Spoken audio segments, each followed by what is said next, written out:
Hello everyone, my name is Yuliya and I'm founder here at Skingenius. This is our episode number 2 of Skingenius Podcast, and joining me today I have Justin Wolff, co-founder of Junk Theory. Justin, kicking it over to you, tell us more about yourself. Thanks so much, Yuliya. It's wonderful to be here with you. I love what you're doing with Skingenius. Keep it up. It's awesome. The world needs more of you in it. So thanks so much for having me on your podcast today.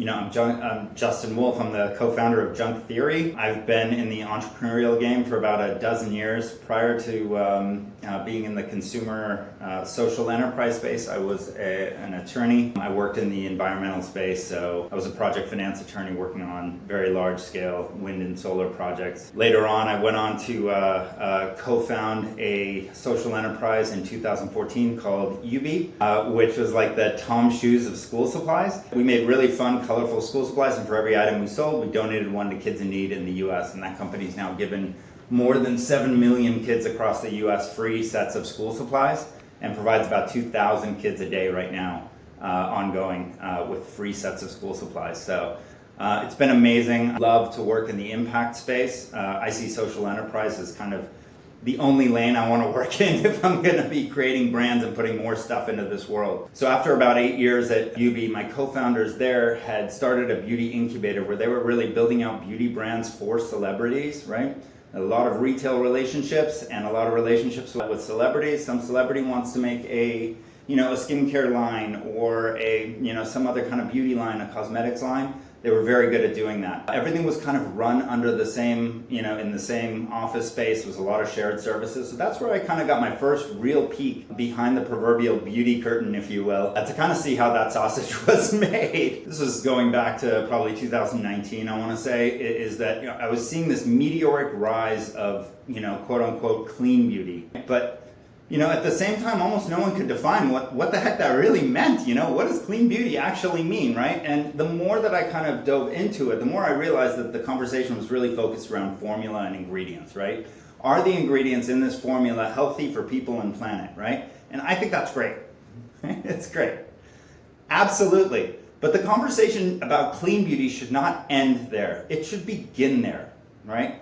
Formulas, right? What the stuff that we are going to be putting on our skin that is going to be playing with our skin's microbiome, it must be healthy, right? And must be good. However, what I was finding was that 90% or more of these, quote unquote, clean beauty brands were continuing to put their, clean formulas in plastic packaging, and jars. And, for a product, a single-use product that you're going to end up using for, let's say, your average skincare product, 2 months, knowing, the more that I came to understand what the reality was about recycling in the US and understanding that less than 5% of plastic gets recycled in the US, I started thinking to myself, those kind of people that are seeking clean beauty are probably the same kind of people that care about sustainability, right? If you want healthy, clean formulas, you probably are also looking for, responsible packaging, in those formulas. And, there's this weird feeling of, this guilt that you have about getting stuff that you need, right? Because, folks are, all ages, or not all ages, but most ages, require some kind of, or would like to have some kind of skincare regimen. But that shouldn't necessarily result in a massive contribution to waste streams and the environment. The environment shouldn't pay the price for our, skincare needs. So this set me down on a path to rethink what it meant to be a clean beauty brand. And could we take the conversation from ending with formula to beginning with formula? And could a brand care as much about where things ended up as it did about selling stuff? Wouldn't that be a novel concept, right? Because people to be, more responsible and be more sustainable, you can't make it hard for them, right? So this is what we set off to do is ask ourselves, how do we create the most responsible, sustainable skincare brand out there without making the consumer do a lot of heavy lifting? No more sending stuff back to us, no more, taking things somewhere else or special treatment for some package, that even then is barely going to get recycled. So what we went down was this really long material analysis path, right? Where we explored basically every kind of packaging material that exists on the face of the earth. And this took years. Where we started, just to give you an idea why this took so long, is we actually started with ocean waste plastic. We took a trip out to Jakarta. At the very beginning, Ali and I, Ali's my co-founder, Alison Mabbitt. We worked together at Yubi. She was running cause marketing and then ultimately ran marketing, and just her heart and who she is and everything about her is in that impact space. So she's just been the most wonderful person to work with on this. And that journey began when I suggested that we take a trip to Jakarta to go and document plastic waste. Like, what happens to all this stuff that we consume and then we throw out and we think it's okay, even if we put it in the blue bin. And what we ended up doing was recording ourselves on floating islands of plastic off of the coast of Jakarta, like not connected to any land. You can see it on our website. There's a short clip of us. But we are literally walking like ankle deep in floating islands of plastic in the Pacific Ocean. And once you see something like that, there's no coming back. There's no going back to business as usual. So we worked with a company that was supposedly collecting ocean waste plastic and then upcycling it into jars and things like that. However, what we ultimately discovered, and we lost a lot of time and money over this, was that true ocean waste plastic is almost unusable. Oh, wow. Yeah, the degradation from the salt water and the depletion at the molecular level of plastic in the ocean makes it almost unsuitable. The process that you need to actually make it suitable also depends on how long that plastic has been in the ocean, how degraded it is. But bottom line, what we did is we discovered that this company, which was supplying a lot of major beauty brands, which is why we worked with them, was actually falsifying documentation around chain of custody on what was happening with that plastic they were picking up out of the ocean.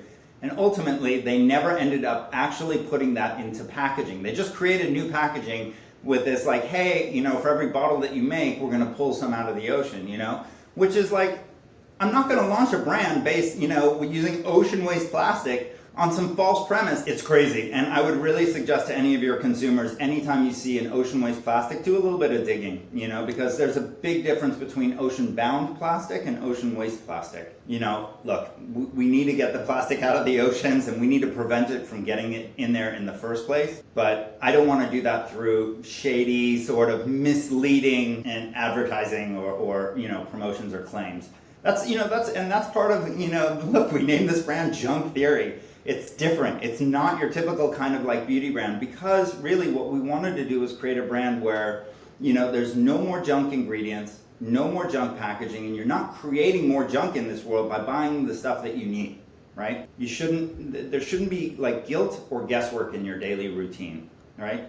Don't feel bad about this stuff, and you shouldn't have to be a pharmacist to figure out if the ingredients that you're putting on your skin are actually healthy. I love it. I absolutely love it. We vibe on this so much, because what Skingenius is all about is we're trying to help people find the right product from the very first try, so we don't let those bottles be returned to the store and finally end up in the landfill and in Jakarta where you saw them. So this is amazing. Yeah. I love what you're doing, and I think it's not about packaging only. What you just described is a complete rethinking of the supply chain overall, because it starts with sourcing and then packaging and then use and disposal. So I would love to talk more about packaging, definitely, but let's just shift gears for a second and talk a little bit more about clean beauty, because you mentioned in 2019 there was no common definition of what it was. Has anything changed since then? Are you seeing any guardrails being put in place? Is there any criteria in place that we can judge clean beauty by? Yeah, it's a very difficult question. I don't think it has been fully answered now. I think people are still as confused today as they were a few years ago. But there are more resources now that people have kind of quick access to. You can check the ingredients. There are various apps where you can scan a barcode and check all of the ingredients. There's also like kind of pretty good standards at some of the retailers. Sephora Clean or Credo. The kind of retailers that put the guardrails, in certain sections about what is allowed and what's not. The challenge is the FDA has not been very proactive. I mean, other than about a year and a half ago or so, where there were some improvements. At the end of the day, really the U.S. has banned about 11 ingredients, and that was in like 1934. Okay, so it's the Wild West when it comes to formulas and the kind of stuff you can put in, and also the kind of things that you can disclose or not necessarily disclose, right? And you compare that to Europe, for example, that's banned over 1,400 ingredients, right? And the other naughty, sneaky thing about, the beauty industry is that if you're putting in ingredients that are less than 1% of your formula, you don't have to disclose them. That's crazy to me, That is where brands do the sneaky stuff, That's all our allergens and all that. Exactly. So you see it especially in the fragrancing because that is super murky, right? So again, one of the things that we did at Junk Theory was say, hey, listen, you know what? If you have nothing to hide, you show it all. So we have 100% ingredient transparency, right? Let's empower the consumer to make the choice. Are these the right ingredients for me, right? Will my face, my skin match well with the kind of complexes that are in these ingredients? And if you don't know what's in there, you can't make that decision, right? So we wanted to empower our consumers with 100% transparency, and then take that lift of, the guilt of, I just got this thing, and it's going to sit on the planet for 500 years.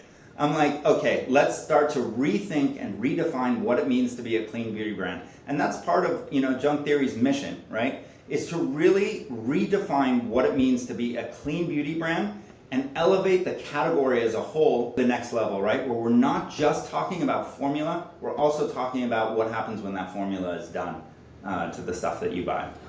That's amazing. I would like to stop here for a second. So when you're talking about formulation, are you also talking about how this formulation decomposes in water as you flush it down, as you wash it off? How did you approach sourcing?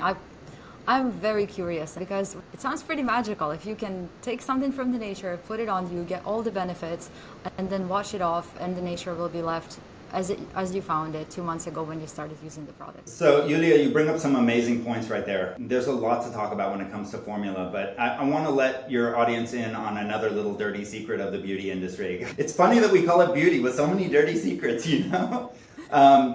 But, when it comes to formulas, what I think you will find in 99% of new skincare brands is that they are simply white labeling. It's so easy to just go into a formulator. They've already got a prepared formula and you sprinkle a few little ingredients on it and you go to market with that. We didn't want to do that. We made a huge investment in developing the formula. So how did we start, right? Let's start from the beginning. One, we started looking up who are the best green, chemists in the US. Who were the people creating the formulas for the brands that we respected the most? We ended up finding someone who's amazing. I would consider one of the best formulators in the US, hands down. Based in California, they do brands like Osea, Indili, La Mer, and others. Very good knowledge base about what kind of ingredients were going to be okay and what kind of ingredients were not. Next, we gave them a junk list. We're like, absolutely none of these, right? the kind of things that, you really don't want in skincare. But we ended up kind of expanding that list, and it grew and grew as we were kind of going down the formula path to involve, more than about 2,800 ingredients that we were just like, no way are these going in.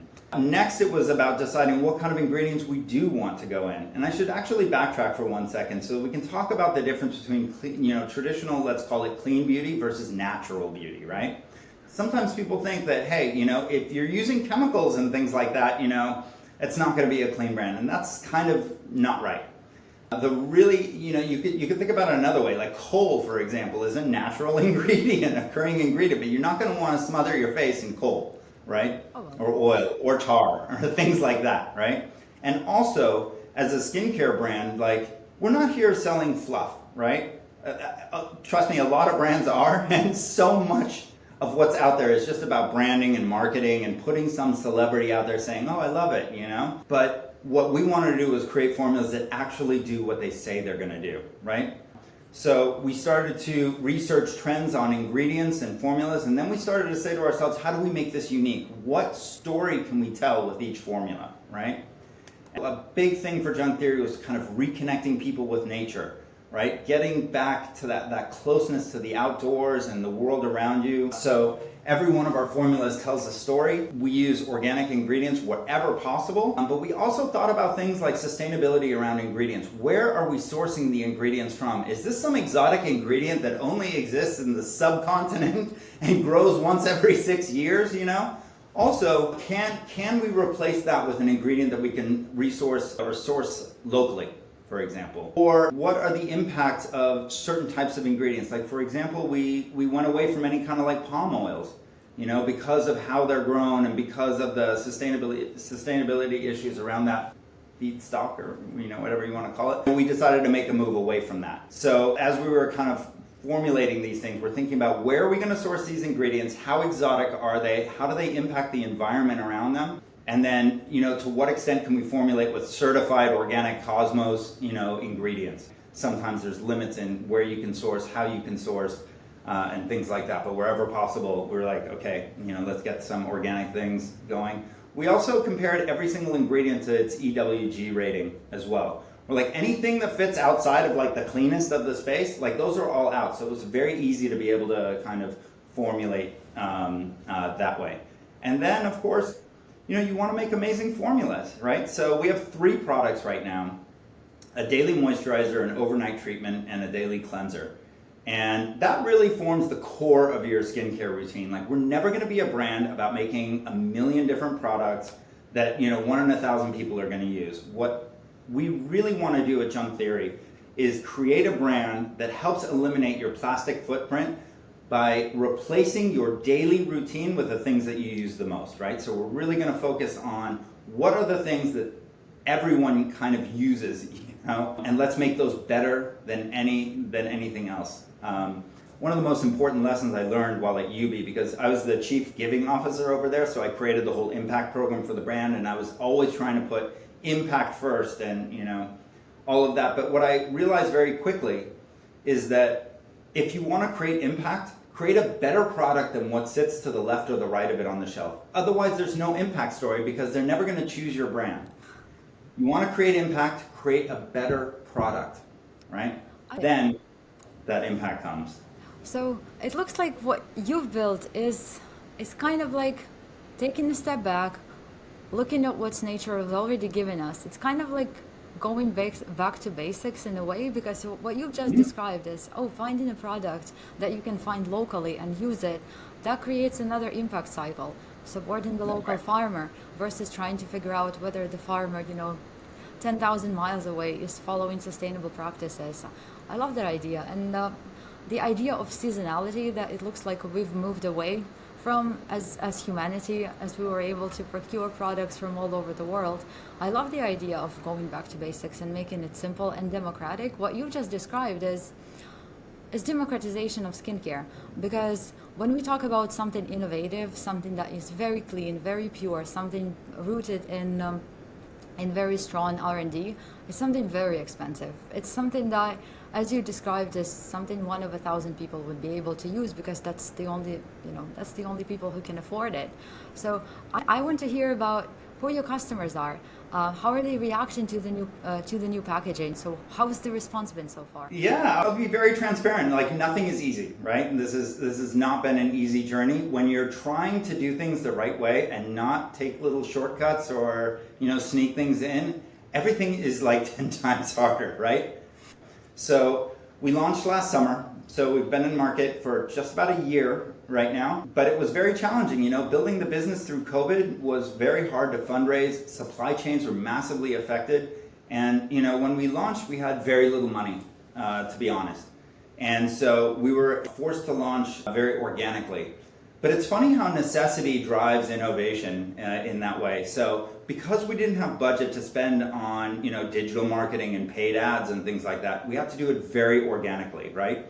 So with Ali and I, it was really about connecting with every person that we knew, and asking them to support the brand and share it with others. And so look, we've had hundreds of customers so far, which is amazing. Given that we haven't been advertising or anything like that, it's fantastic. We've now, these are small numbers compared to other bigger brands. We have hundreds, not thousands of customers yet. My goal is to try and get that 4-figure customer number by the end of the year. But we have like 1,000 followers on our Instagram, which is our main social media channel, and a lot of engagement. And I think the proof in the pudding, if you will, is in our repeat purchase rate, which is double the industry average right now. So about 40% of our first-time buyers are buying a second and a third time now, which I think speaks to the quality of the formulas that we have and the kind of value connection that our customers have with what it is that we're trying to do as a brand.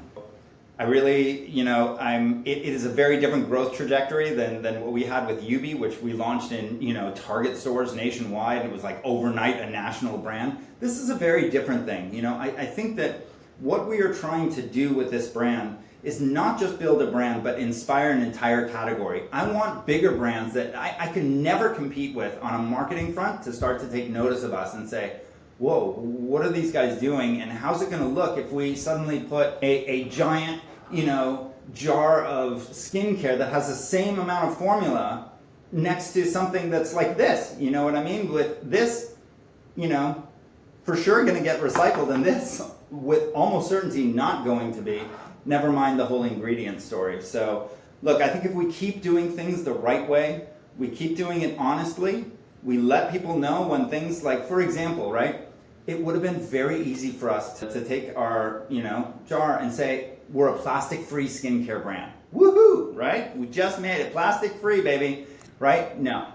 There is a tiny amount of plastic in this. There's a barrier on the inside of this lid that helps seal the air. Sorry, it's a little hard to see. But there's a thin thing here. It's about just a little bit under 1 gram of plastic. But the average skincare jar has about 150 grams of plastic, right? Which means that you would have to use our product every single day for about 25 years before you have the same plastic footprint as buying a single skincare product in a plastic jar, right? And I'm okay with that, right? That's honest. That's not saying we're plastic-free, but we're damn close to it, and we're always going to try and get there, right? The next iteration, maybe that one will be plastic-free. We're working on actually some very interesting things, which I would love to share now, but maybe a little closer to when we launch them. But a next generation of packaging that I think will change the category.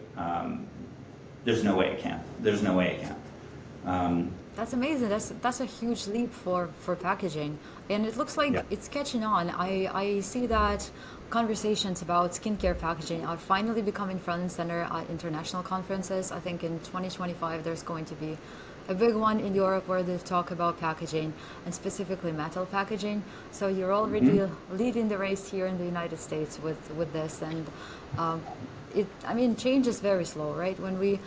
When we see technology catches on a lot faster, but somehow ideas, especially the right ideas, they really need to take their time to marinate. And it's really great that you're leading this discussion with people, talking to people one-on-one, and I think that's what really sparks this change, because you have this meaningful conversation with one person and that person has it with another person. And yes, it's going to take some time, but I feel like we'll get there some way. Yeah, the issue is that we don't have the time, right? What I'm seeing and what I've been seeing at retailers, you look at like Credo, for example, an industry leader in clean beauty retail, right? They've set some really admirable goals for, what they are willing to, shelf in their stores, in terms of packaging, right? So if they haven't done this already, I think very soon, brands are going to have to start using post-consumer recycled plastic, or at least 50% of their packaging needs to come from that, right? But this is, where junk theory is today is better from a packaging perspective than where Credo wants to be at the end of the decade, okay, in terms of plastic and plastic waste. So this is why I think this brand is very exciting for, retailers. And while we've launched direct to consumer, I do want to start conversations with some of the major beauty retailers for, potential placement in 25. And again, this is not just about growing this brand. It's about creating awareness in the category as a whole. I think very few people understand that this is a category that produces 100 billion pieces of plastic packaging every year, right? But again, as excited as I am about the packaging and everything like that, because that's what really distinguishes our brand. And it's also an interesting sort of marketing story. How do we position packaging versus formula, right? Because people aren't buying skincare for packaging, they're buying it for the formula, ultimately. Which is, again, why we put so much effort into our formulas. And, all 3 of our formulas are winning awards, all over the category. So I can't compete with other brands and put like giant celebrities, pay them to say that they like my brand, nor do I really want to be honest.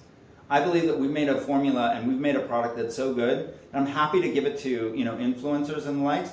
And if they want to share, that they, have a value alignment and they love this stuff, that's great, But there's something almost strange about the idea of paying someone to say that they like your brand, So if we can't compete with other brands from a marketing dollar perspective, then we have to be smart and innovative and compete in other ways. And I think we do that with better formulas at attractive pricing and the most sustainable packaging the category has ever seen.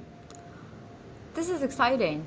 So what's next for you? What's next for Junk Theory? Are you going to remain in the clean beauty space, or is there something else coming up? Because I don't think it should be confined to just the facial care. There's so much innovation that's just asking to be done in other spaces as well. That's right. That's right. So look, I think you're absolutely right. Right? We can zoom back and kind of take a look at the entire household, right, and think about how do we eliminate as much plastic as possible. But at the same time, you kind of need to one, you need to win trust, and two, you need to walk before you run, right? So before I want to sort of let's use sort of weird business terms like own the home.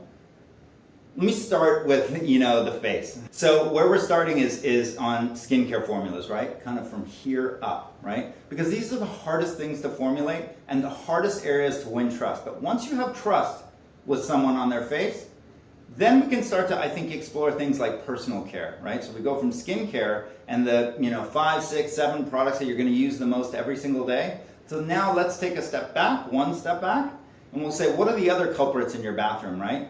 Your soap, shampoo, conditioner, moisturizers, that kind of stuff that almost all come in plastic packaging. And can we begin to think about, expanding our line once we've won trust on the face to take care of the rest of your body? I think we'll kind of start there from a formula perspective. But at the end of the day, this is, as I said before, we're never going to have 40 products, right? This is a brand that is going to make a select number of products that are just better than anything else you can find at the price point, in the market. I think another thing that in terms of next steps for the brand, it is again, exploring a retail presence. I think that's going to add a lot to the brand in terms of scalability and legitimacy and the public eye. I think we're going to want to develop 2 more formulas within the next year. Again, something that look, I had a recent run-in with skin cancer last year, and so it just sort of reminded me of the importance of SPF. So I have a nice little scar across my face here now. And so it suddenly motivated me to say, all right, probably the next thing I think I want to put or create for the face is an SPF, a really great quality, formula for SPF. And probably a serum, I think is, so many people are, using serums now for their face. And that's one heck of a lineup, Oh, SPFs are tough. It's really hard. First of all, we know the SPFs that they actually need to be approved by the FDA, right, to go on the shelf. And secondly, SPF is one of those things where you juggle between, do I want to protect myself from skin cancer, or do I want to protect myself from facial breakouts? Yeah, and SPF is especially complicated because we won't use any chemical-based SPF. I'm telling you right now, whatever formula we're going to come out with will be a mineral-based SPF. But that's the stuff that creates that little bit of a white cast or is heavier because it's a blocker, right? It doesn't absorb into the skin. So it's really about trying to figure out how do we do that in the most sensitive, sort of careful way to be applicable for people with sensitive skin, or people that are going to be out and about and maybe sweating, things like that. So there's a lot to think about, and SPF is very expensive to formulate.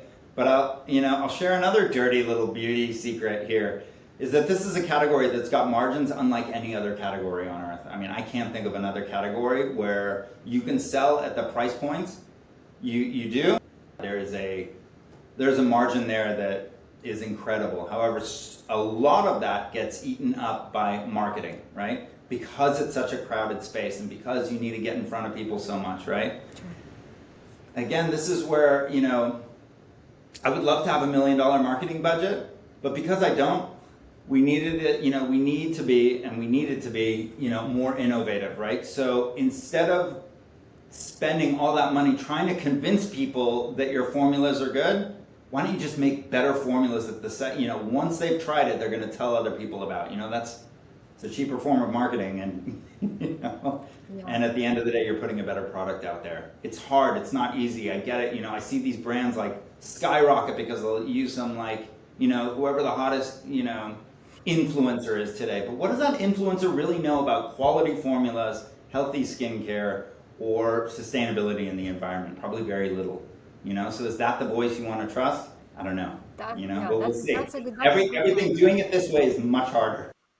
That's a good conversation to have. I mean, winning over the right kind of influencers who really believe what you stand behind, and having that person stand behind you can be really powerful. But I'm sure it's pretty hard to find those kind of people, and have an honest, open conversation about it. I know we have to wrap up at this point, but if I may, I want to ask you one last question. What's on your junk list, and what is something, maybe let's say top 3 on your junk list and top 3 on your clean list of ingredients? What are the things that you personally love and hate? Before I answer this, I'm just going to go to my junk list here. I love it. You actually have a junk list, so there's we have a junk list on our website. Let me just actually try and find it. Hold on. Okay, I got it. Okay. So, at the top of our junk list, basically, I'm just kind of referring over to our formula deck over here. It's anything like synthetic fragrances, silicones, phthalates, parabens, PEGs, SLSs, sodium lauryl sulfates, EDTAs, any colors or dyes, artificial, drying alcohols, any GMOs, right? Or animal-sourced ingredients. So that's kind of the core of our junk list. Now, in terms of like favorite ingredients, it's almost impossible to answer that because it really depends on the the formula itself, right? So I can point out, like, for example, Palo, our overnight treatment, has the most active ingredients in it. This is our like powerhouse formula. We actually suggest people, like, there's so many amazing active ingredients in it that you gotta like give your skin a rest in between, right? So we suggest about 3 servings a week of our overnight treatment. We're using ingredients like, for example, Kakadu plum, which has got like 100 times more vitamin C than an orange, or caviar lime. Also even in our Palo one thing that I really loved, which was we created this ancient, what we called ancient herbotanical blend, right? And that's like a medley of like plants and seed extracts, like, using sort of Ayurvedic philosophies and ingredients like that to help with cellular turnover when your skin is in its resting phase. I mean, that is the kind of level that we were thinking. And the other thing that I want to say about it is, like, with our fragrance profiles for each of our things, we use no artificial fragrances, but we thought it was really important to kind of tell a story with the scent profile. What's the first thing everyone does when they get a new skincare? They smell it, right? Sure. And what we wanted to do was we wanted to inspire this kind of reconnection with nature. So based on where we source the ingredients. So for example, if you take our cleanser, which so many of the ingredients are sourced from the Pacific Northwest, when you smell that formula, it's almost like it's like a walk in the woods after the rain. It's different than what your typical cleanser would be. If you look at Indie Lee, for example, which is one of the best sellers out there, but it's all like kind of sweet, fruity stuff. It's like your cleanser is like kiwi or strawberry, watermelon-y kind of. Look, I'm not 12 anymore. I want to feel like I'm walking out of a spa when I cleanse my face.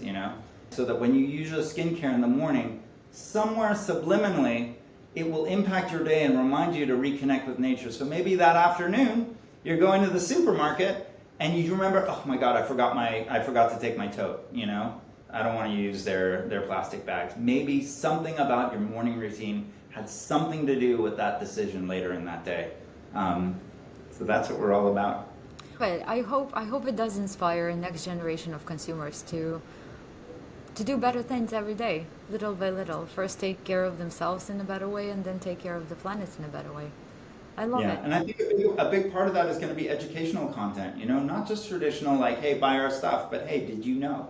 That's true, and people want to know. We're seeing that a huge amount of people, over 300 million people in the world, are already using all sorts of health apps, ingredient checkers, so the population is ready for this. They're ready to know, they're ready to learn. So I think there couldn't be a better time to launch a brand like this. And congratulations for the launch. Congratulations for being in business for a year, and I hope to many more to come. And I want to thank you for this. It was amazing. Thank you so much for being on this podcast, sharing your journey as an entrepreneur, sharing the journey of junk theory and all the amazing things that you're doing and are planning to do. And I hope we'll see a lot of this come to fruition in the next few years. Thank you so much, Yuliya. It's such a pleasure being with you, and likewise, good luck with everything that you're building. I'm your biggest fan.